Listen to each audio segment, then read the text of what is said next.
Chill Computer Guy there. Just wanted to leave a quick message for everybody who has been tuning into the channel.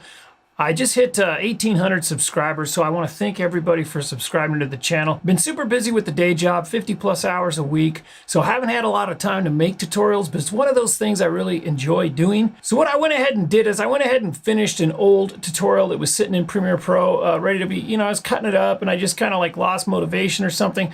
I wanted to do a kind of a beginner series on like the fundamentals of production, kind of geared more towards the beginners. And so, yeah, this is one on delay, specifically the Bitwig delay. There's the delay 1, the delay 2, and the delay 4. And in this video, I kind of explain them.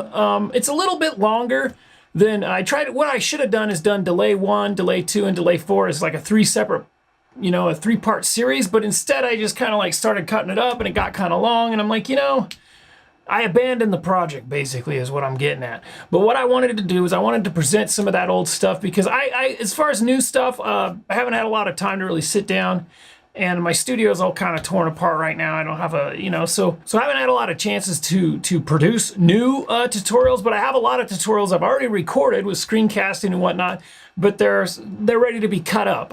For me, it's very important that I understand people don't have time to watch a 30-40 minute video, and so you got to like cut it up and make it, get that information out hopefully within 10, 15, 20 minutes, depending on what you're trying to explain. I'm a huge proponent of shorter videos where you get a lot of information in a short period of time. And so what I try to do is I try to cut my tutorials up in Premiere Pro and make them as short as possible, but also informative. I also want to project a personality or a character or a brand, if you will. You only get it here! That type of thing.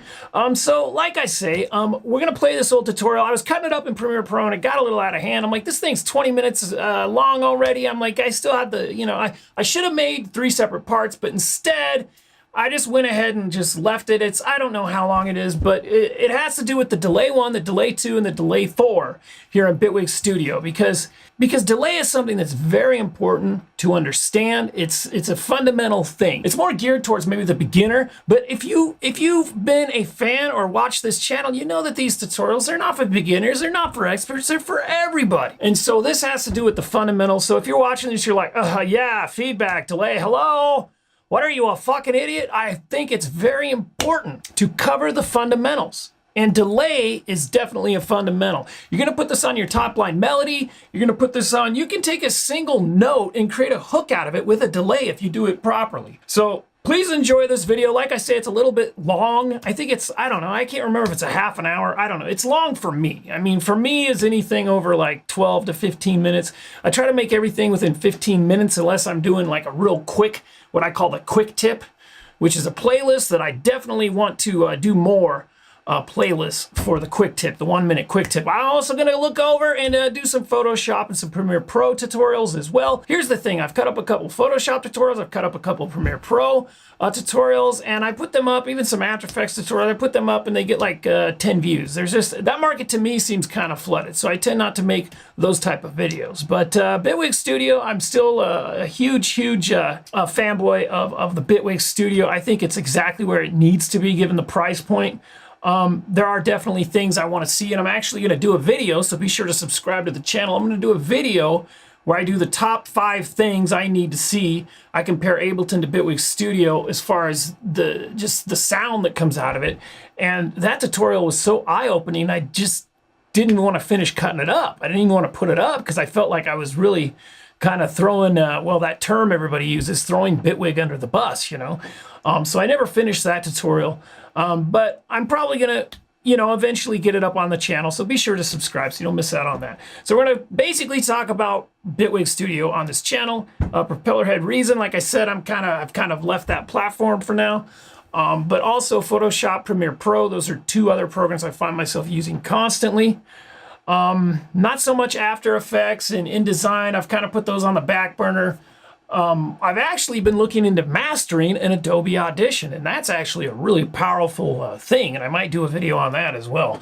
So like I say, if you've subscribed already, I really want to thank you. If not, please subscribe. Please click that thumb up. Let me know what you want to see. Please leave it in the description below, and we'll get that stuff up eventually. You know, like I say, I've been super busy with the day job and whatnot, and keeping everything dialed in, and haven't really had a lot of time to record videos, but I got a lot of them sitting on the timeline in Premiere just ready to be cut up. So I'm going to slowly present those over the next few months. These tutorials, these videos, these reviews, they're not for beginners, they're not for experts, they're for everybody. My main goal here is to inspire you to make music, inspire you to do creative things. It doesn't matter if that's photo editing, video editing, or, you know, sound or music production. The big thing is motivation. The whole idea behind this channel is just to motivate you to jump in those programs and to work it out, if you know what I mean. All right, Chill Computer Guy here. Be sure to subscribe, give a thumbs up, tell a friend about the channel, and we'll see you guys again. Bye-bye now. Hello, Chill Computer Guy. Today we're in Bitwig Studio 2.4, and this is part of the basic series. We're going to talk about delay. Delay is one of those things where if you have a sound in your head, it's probably because of delay. Now, in a world with a million different plugins and a million different soft synths and a million different sounds flying around all over the place, learning the fundamentals of delay is very important. What we've done here is we've taken a single MIDI note. This happens to be a 16th note. This is piano. It's a piano note here, you know. Happens to be a middle C. And so what we're going to do is we're going to play this like so.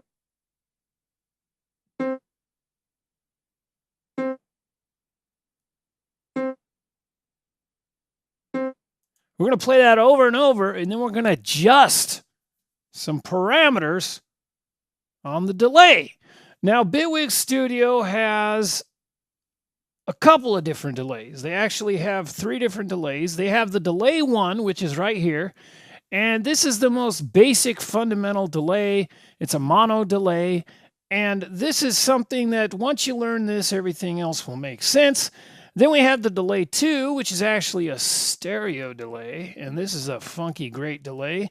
And then we have the delay 4, which is this is kind of a multi-tap delay, they're called.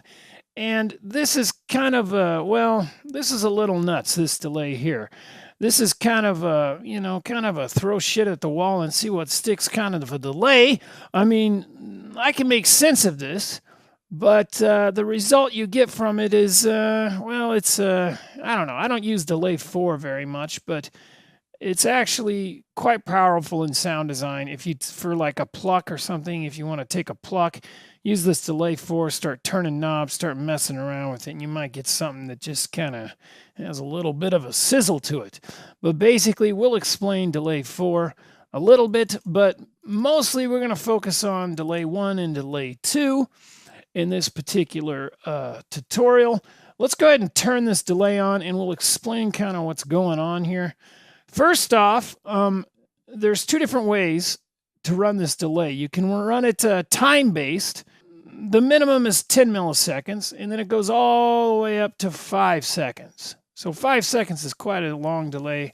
10 milliseconds is such a short delay that you'll barely notice it. It'll sound like a very, very slight, fast echo. But if we don't want to use a time-based delay, we can click on this little musical note here, and then this puts it into basically a note division type of delay. Now you'll see these 16 boxes here, 16 numbers. These are basically represent 16th note divisions. For example, 1 is 1/16th note, 2 is 2/16ths or an 8th note, 3/16ths, 4/16ths, which is basically a quarter note, 5/16ths, 6/16ths, 7/16ths, and 8/16ths, which is a half a note, 9/16ths, 10/16ths, 11, 12, 13, 14, 15, and then 16. Now, if you click on 16, that's basically a whole note. This is a whole note delay if you have the 16 clicked. So that's basically how that works. The whole beat division, I'm used to a knob. Like this is basically kind of Ableton is who came up with these 16 boxes. As far as, you know, being able to cut up your note divisions through boxes. Basically know that you got a 16th note, you know, you have a quarter note here, You have a half note here, and then you have a whole note here. That's basically what you're looking at there. Now below that you have this slider, and this slider is going to be an offset. So let's say you have, let's say you have this 2 click. Now you got an eighth note.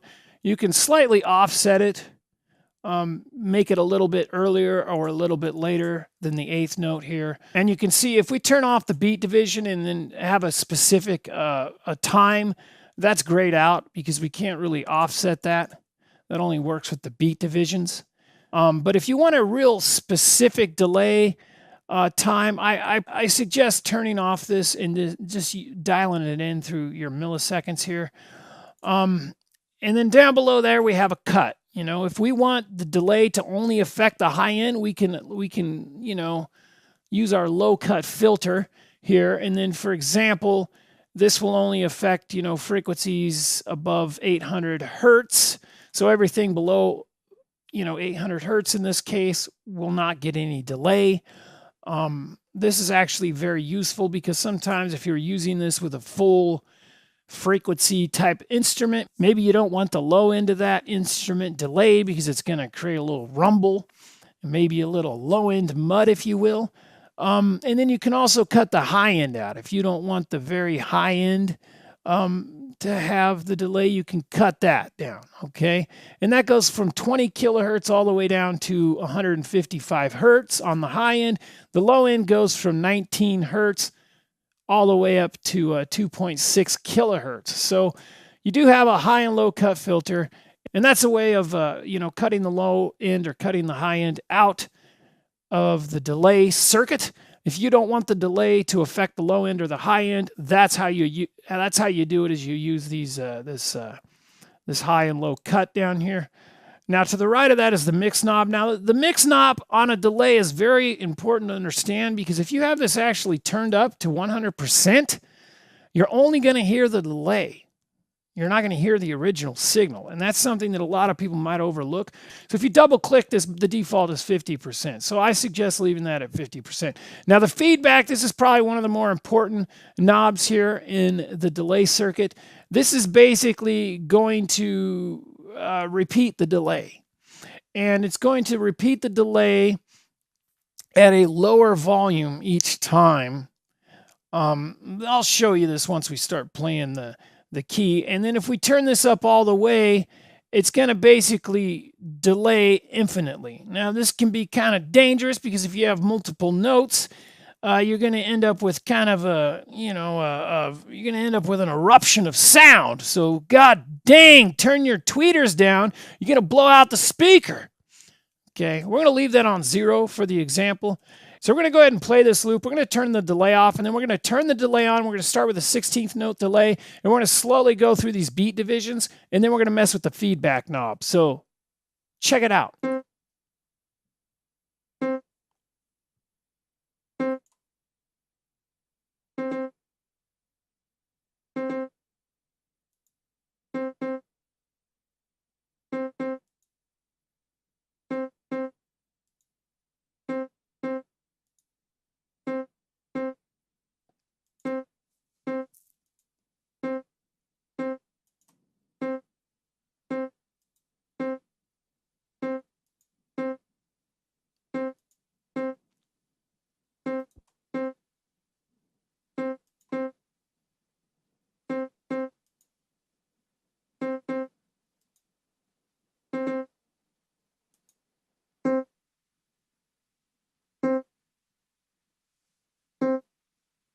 Now, if you notice, when I clicked on 16, you didn't hear any delay.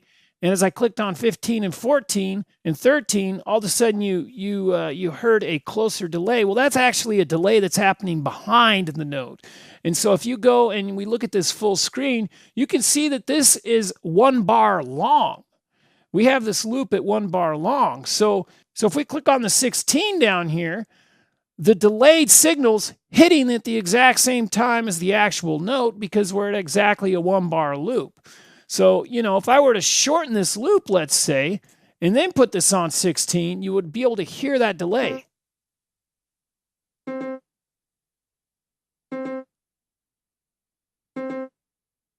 It sounds close, because it's actually happening right after, okay? So you got to think about the delayed signal is going to happen past the loop marker. And why this is important is because if you tend to build a patch that involves delay or involves reverb, and then let's say you mix that down to audio, let's say you bounce that down to audio, your last little delay or your reverb tail, as it's called, a reverb tail or reverb tail as it's called, will be cut off, okay? So while this 15 sounds like, well, you would expect a very long delay, but this is actually happening behind the initial note. That's why it sounds close. So if I put that on a 15th,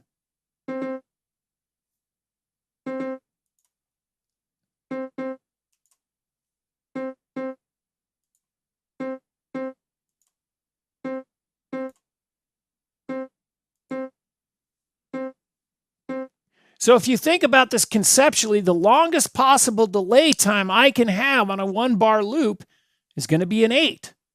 It's going to be a half bar, okay? That's the longest possible delay time. So as we go beyond the 8, the delay is going to get closer and closer, but it's behind the initial note.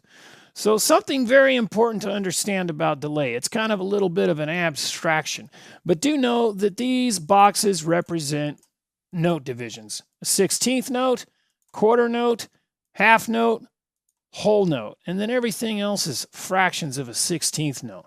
Now, if we click on this, this is actual milliseconds. Now, this is a really useful thing.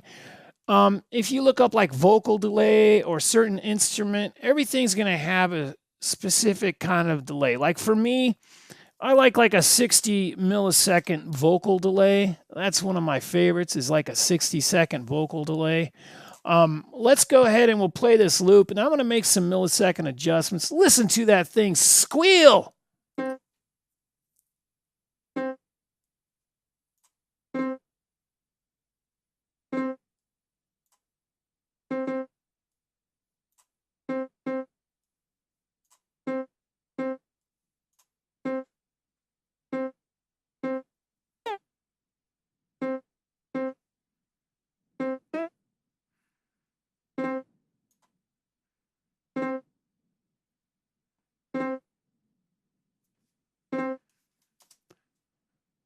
"60 milliseconds. That's one of my favorite delay times for vocals. Between 50 and 70 milliseconds. Depending on what you're trying to do, you'll either set this to beat divisions or you'll set it to time-based. All right, let's talk about the feedback knob. The feedback knob is a very, very important, very crucial knob. What we're going to do is we're going to go ahead and go with a 16th note delay, and then we're going to add some feedback. Notice what this is going to do. The feedback is basically how many repeats you're going to have. Now, with this feedback all the way down, you're having a single repeat. Okay, in this case, a single 16th note repeat. As I turn this up, you're going to get multiple repeats. Notice how I have an oscilloscope slowed down so you can visually see what's going on. Now, when I start to affect this signal with the feedback knob, you're going to really see the power of delay.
Notice, even though I stopped the transport, it is still going. Now, that squealing sound is basically the delay making an adjustment. So if that ever happens, if you adjust the delay during a long feedback cycle, it's going to do that. Basically, the thing to know is if the feedback's turned up all the way, it's going to just go forever. Now, like I say, the sound will kind of compact upon itself, and if you have multiple notes going, this can become a chaotic mess. Be sure to hit that power button if that happens. Now, the feedback knob is basically kind of the main thing, the main potentiometer, if you will, when it comes to basic delay is the feedback knob. Let's go ahead and switch to milliseconds. I'm going to play with the feedback knob using milliseconds, and you'll see we can get even more variety with our delay here.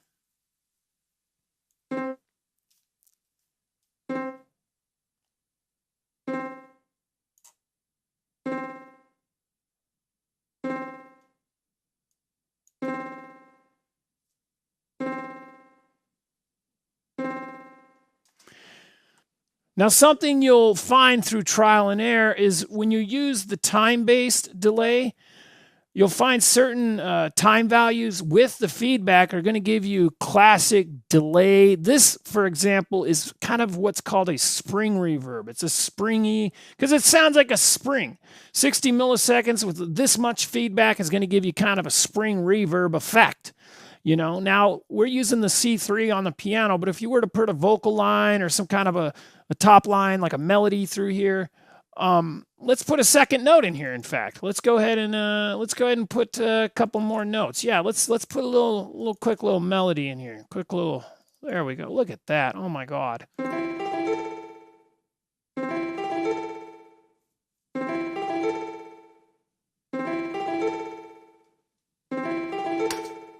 There you go. But that's basically kind of a spring reverb feel. Okay, let's go ahead and turn this up to 366.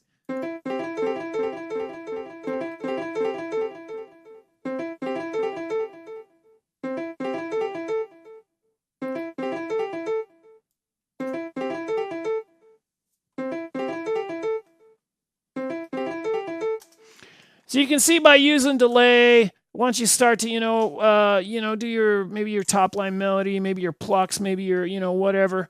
The delay is just a very powerful tool to make some basic MIDI notes really spring to life and really have a lot of attitude. That's the delay one. Let's go ahead and switch to delay 2. And by all means, I hope you have some headphones. If you're not listening on headphones, you might want to skip this part of the tutorial because it might not make that much sense.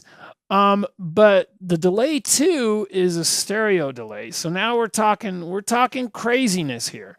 This is a really good way to give the high end of your song, your top line, your melody.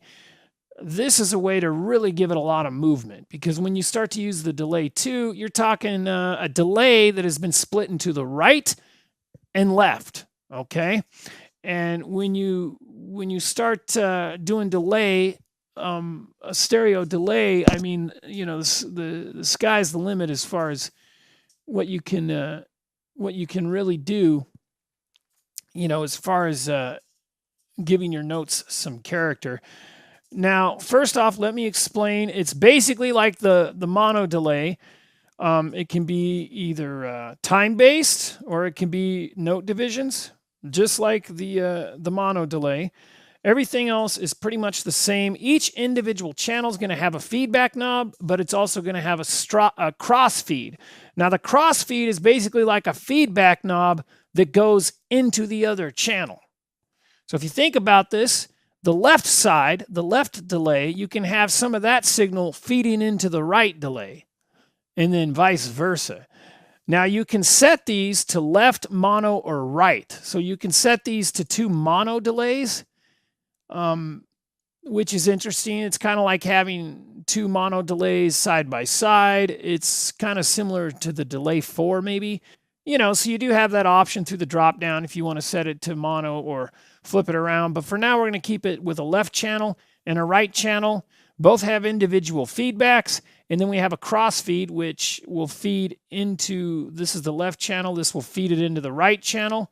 And then this is the right channel. We'll feed it into the left channel. So just like the mono delay, you have a high cut and a low cut with all the same values.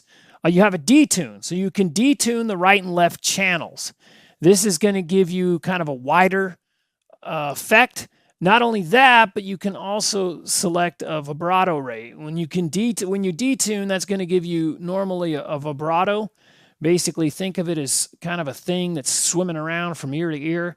And this is going to make that vibrato faster or slower.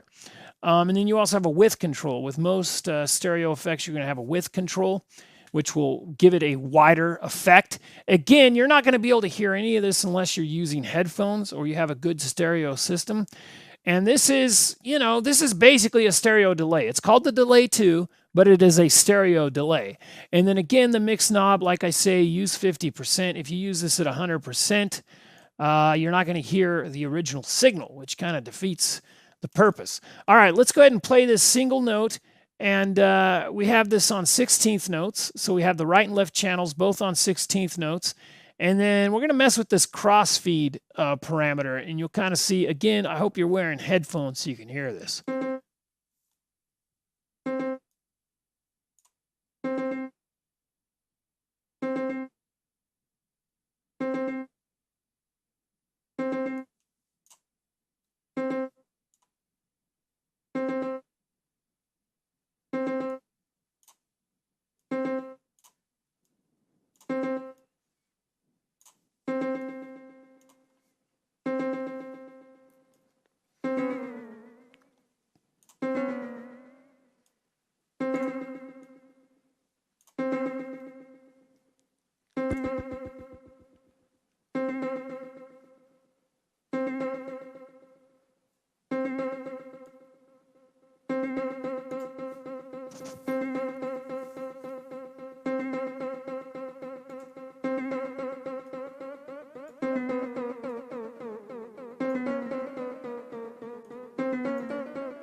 Okay, so we stopped the transport, and again, that feedback keeps ringing out. So do understand that there's quite a bit.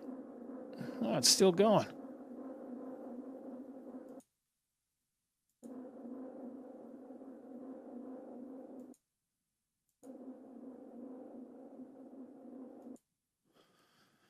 Do understand that there is quite a bit of sound design you can do with delay. I mean, delay is yeah, it's a pretty powerful tool. Understanding it is fundamental. It's important, especially the stereo delay. It's going to give you a lot of powerful tools. Okay.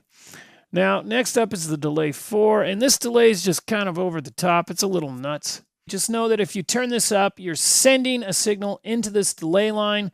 The feed, which is basically feedback, represents this block right here. Okay, so I recommend turning this up all the way. And then this is basically the amount that you're sending, the amount of feedback that you're sending to, in this case, the original channel. So if I turn this up all the way, this is the signal coming in here.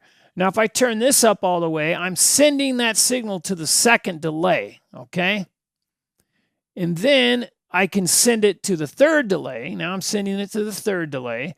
And then if I turn this up, I'm sending it to the fourth delay. And then we can set different delay times, different cutoffs for all the different delay lines. And then we can make an adjustment to the pan. You know, we can pan these in different directions.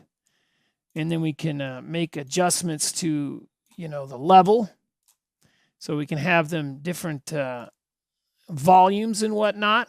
We can set different beat divisions, or if we turn that off, we can set a different, you know, time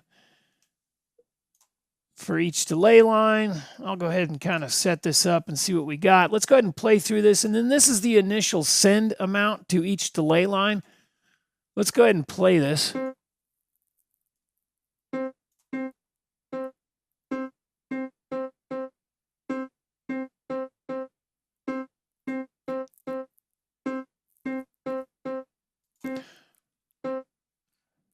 So now by turning this up, it's sending the signal into this first line. It's coming down here, and then it's sending it into the second line. And then this is sending it into the third line. And then this is sending it into the fourth line. And then we have, you know, 600 milliseconds, 800 milliseconds, 800 milliseconds, and then a second. And so basically the signal is starting from here and then kind of zigzagging, you know, through all this stuff and eventually ending up in the fourth delay line, and then we can send that back to, let's say, the first delay line. So now we have a continuous loop. Now this potentiometer here is going to control the initial hit. For example, the first time this note is struck, it's only going into the first channel, but we can make that go into multiple channels, okay? Let's go ahead and do this.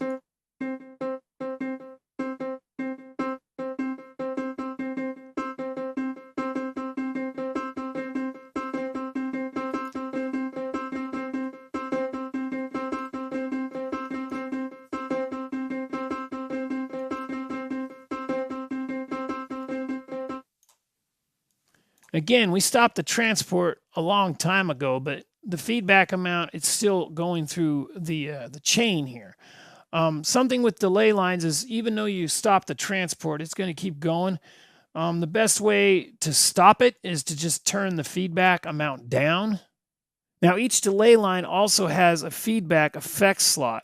It's an effect slot that will only affect the feedbacked signal, okay?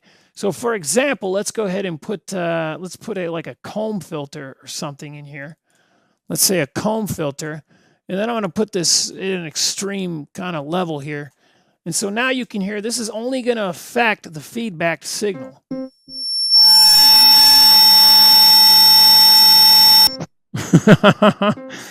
Holy shit.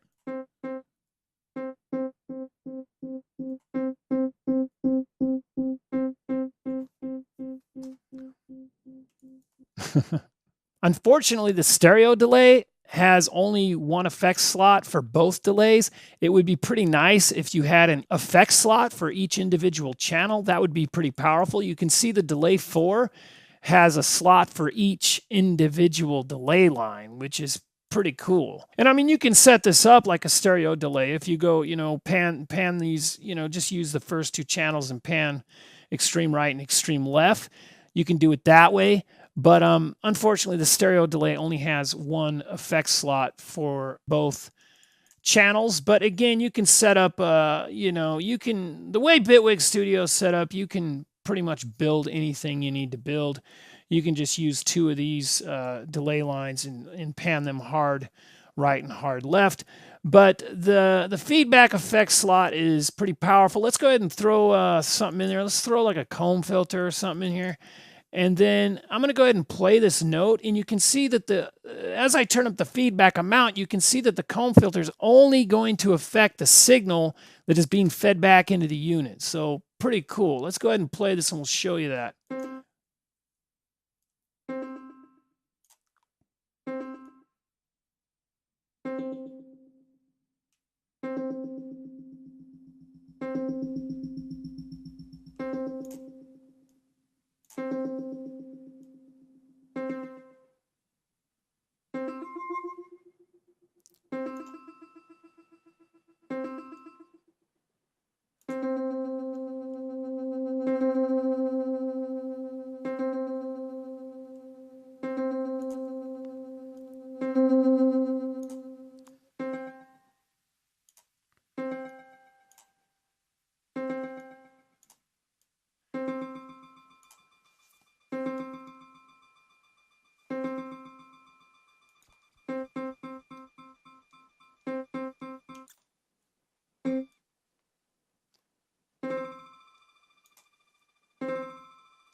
Now you can hear that the reverb is only affecting the signal of the feedback, and that's actually pretty powerful. Let's go ahead and pull this reverb outside of the feedback slot, and you'll get a whole different feel for this patch here.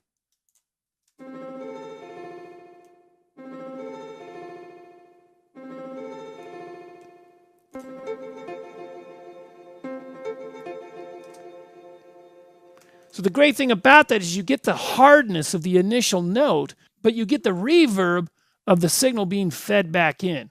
And that's a really good way to get a very distinct sound. You just put a few notes in and really have something that's pretty catchy and pretty exotic, you know?